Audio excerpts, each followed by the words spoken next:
Sundered, sundered, sundered.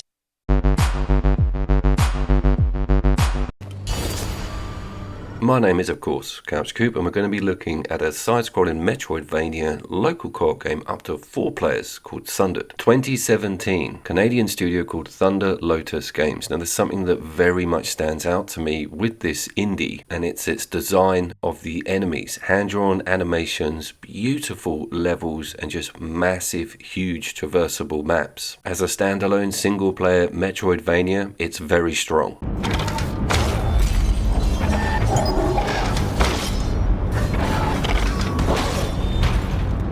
Sporting a very familiar and very floaty control mechanism. You get a double jump, after a while you get an air dash, you even get a sort of ghoul-style winged beast to slow down your descent, and a gun, a damn great gun, of course.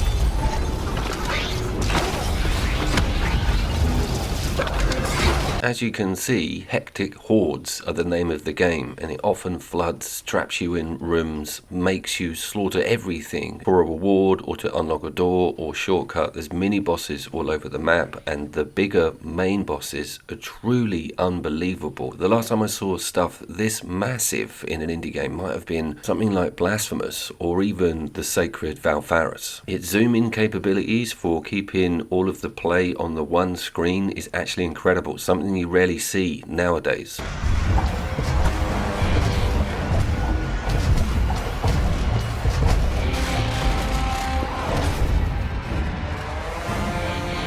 What about the local co-op ease of join, I hear you ask? Ease of join is a phrase I am now coining, and it's to do with how accessible is it to get that second player, third or fourth into the game. Is there sign in? Is there a letter you've got to send to EA? Nope, just a tap of the options button once the pad is turned on for Sundered. Once you get going, you realise there's a little bit of the devil may cry in here, with staying aloft and producing attacks that keep you in the air. It's very much melee focused at the beginning. Once that gun comes in, however, it does help you solve a lot of puzzles and do damage from distance, but again, that thing needs powering up. There are some interesting things happening with the second player. Notice on the far right of the screen, you do have a dial, and that is your dash, the yellow icons, but we are having a shared health setup. You can replenish with stuff that you find and pump into your health bar, but it's very much look after each other, because a couple of big hits will see the end of both of you. But it doesn't punish on dropping the souls in inverted commas. You still get to spend your points back at the hub, and going back to the hub can be done at any given time using the pause menu. So there's some ease of life here for a Metroidvania.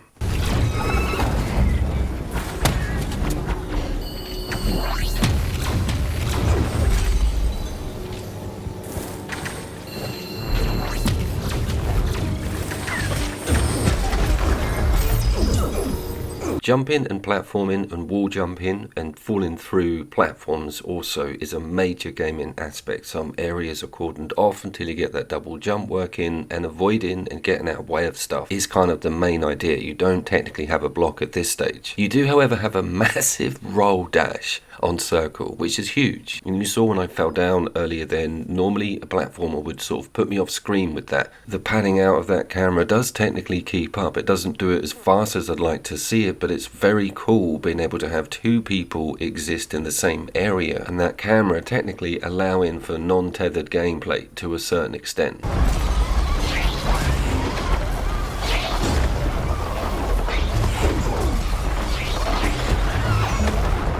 Everything has its own health bar, and that can be a bit daunting at first glance, but you don't really have to worry about all of that too much, and only their animated attacks are the things that hurt you. Bumping into stuff is not going to give you an insta-kill. There is a shield that you're given that when it runs out, it then starts depleting the red energy bar, and you've also got a special on triangle, which is that purple half clock face you can see on the UI. Platforming, double jumping, and wall jumping are of course a major part of this game, and the dreaded green spiky moss is the bane of your life at the front end of it. But once you start getting the jumping sorted out, air dashing, this game does bear some similarities to Hollow Knight and Silksong, but that traversal is far more relaxed and far more easier to get your head round. The same thing goes for the combat. This is not as strict as some other Metroidvanias. It also goes all out with the skill tree, offering an unbelievable amount of direction and power-ups, and adding little trinkets in to increase certain aspects of your health or attack or even that special. Having that shared and making those decisions is pretty cool, and being able to go back to that sanctuary at the touch of a button, that is the only major fast travel aspect of the game. The rest is shortcuts coming off the main hub or unlocking doors, taking you through to areas very quickly via that starter area. So it's well cool being able to make a decision on what area you're going to explore. Mini bosses and abilities and areas are marked on that map. You just have to get to the doors and work out which way round to go, and it's normally the longest way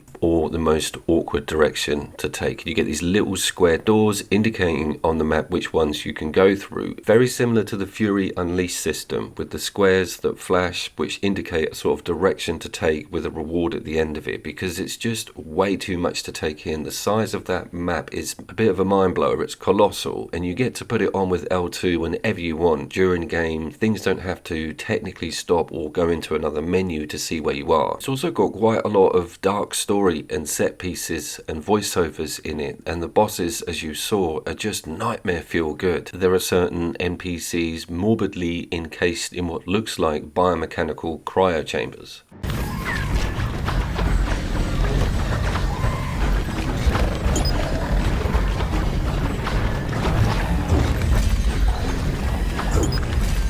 If you sort of speed run it to your area and ignore everything that's sort of following you and hassling you, it's fine with that, but it just will catch you up when you get to a dead end. These things don't go away, so it's a good idea to sort of peel away what's pecking at you whilst you're getting things done, so that you don't end up in a massive dead end and half of the video game fighting you.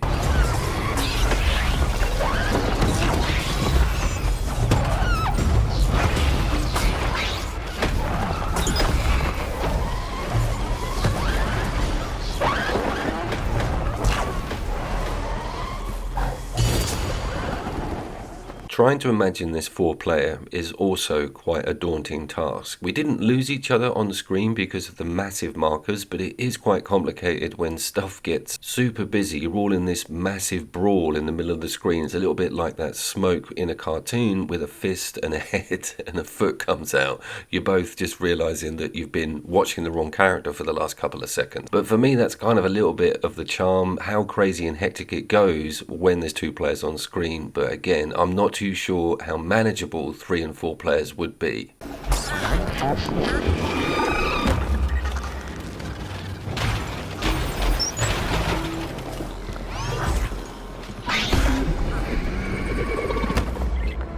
The more time that went on, the less we said to each other and the more we sort of synergized with what we needed to do and stuff we needed to get out of the way of. You do just settle into the game's message after a while. But what really amazes me and what keeps me going and fascinates me about the map is the artwork on the different biomes and how they've tailored all of the enemies to those. Some of the robots, the little flames that are drawn on everything, the design of the flying mechs themselves is just absolutely awesome. This studio has a brilliant team of artists on board. It's an extremely high level of design for an indie game that's from 2017. That's why I wanted to put it back on the channel. It featured like here and there on a few lists, maybe platformers, maybe 4-player games, but it never really got its own standalone video. And if you're playing Silksong and you're thinking, I like this format, I like how this game works, it would be awesome to do it with somebody else, then Sundered's the way forward, and it's a lot more accessible.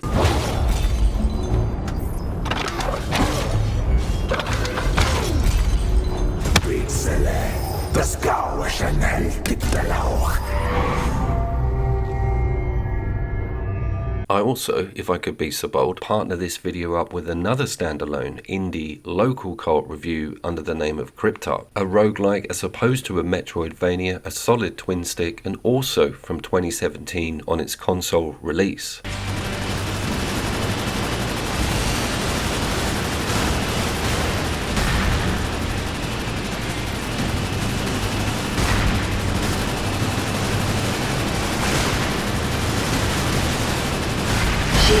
Generator system neutralized.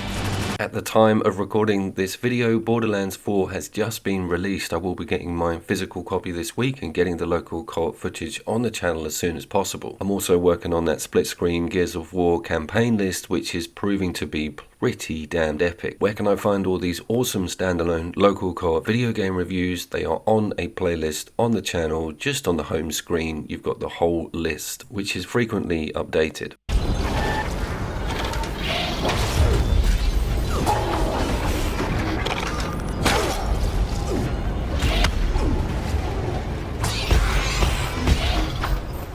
My name was, of course, Couch Coop, and on that single player front, I may well put Far Cry 6 on the channel. Please don't take that as an insult to your intelligence. I think it's worth talking about the game, and obviously, being obsessed with older Far Cries, it probably should go on the channel. Plus, it's PS5. One of the better looking Far Cry games ever made, but that may be where it ends. I will, of course, see you down there.